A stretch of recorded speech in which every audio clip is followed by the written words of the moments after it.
karame.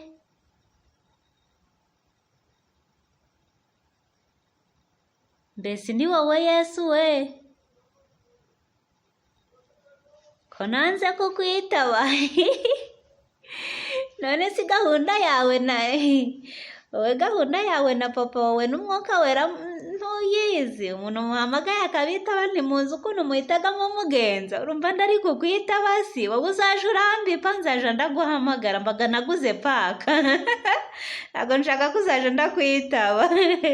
Ariko ndagara agasuzuguro. Nukuri ko Imana ndagara agasuzuguro. Urabizi ko ndagukundaga ariko ibintu byo kukwitaba byo ndacafite byinshi.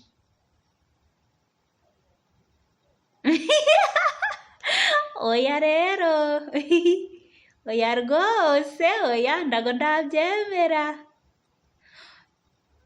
Wowe uzaje urambamagara ushobora kumbipa kuri nimero zose mbaga mpari, ariko nduzaje nakuzaje urambipa nduzaje urampamagara mbaga ngafiteho nzaje ndahita ndaguhamagara. Okay. Okay, none si ya gahunda twavuganye ubushize wigeze witegura uzaza ryari?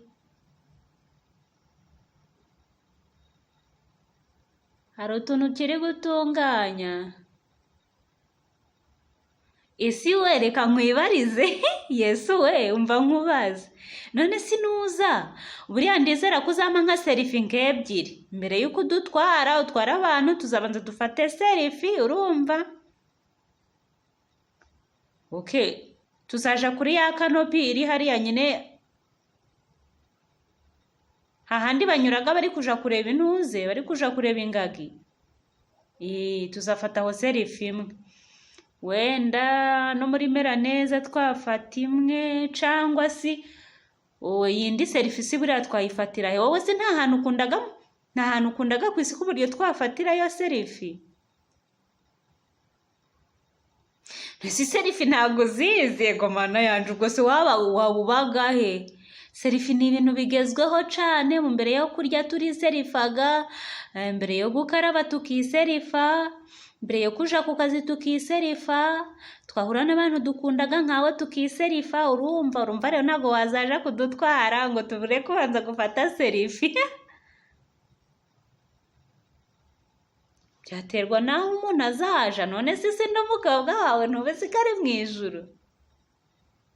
Wowe uzanyihere selfie nta kindi. Uzafata nka selfie nk'icumi mbere y'uko upfa.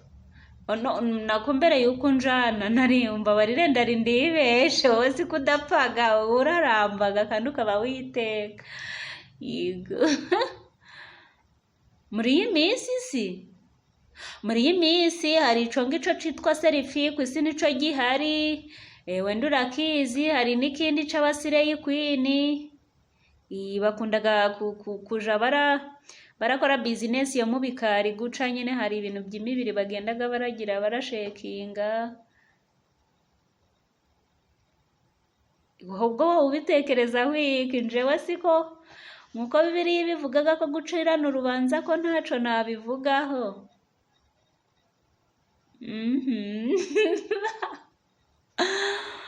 Ya.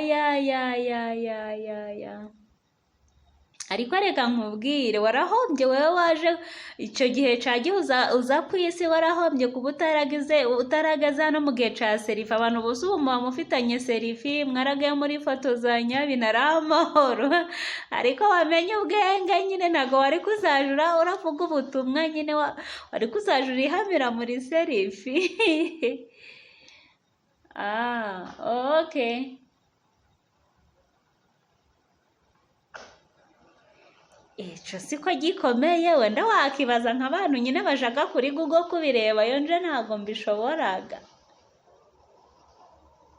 Ndabizi nyine ko abantu bajagaho bakaja barareba amapozisiyo, bakareba nyine n'ibindi byinshi, cane nk'abantu baba bendaga nko gushaka. Ariko njewe nyine urabizi, njewe ntabwo mbikundaga. Yewe Yesu wereka mbengo kubyo ndikumva uri kumbaza ibintu nanje biri kungora kugusubiza.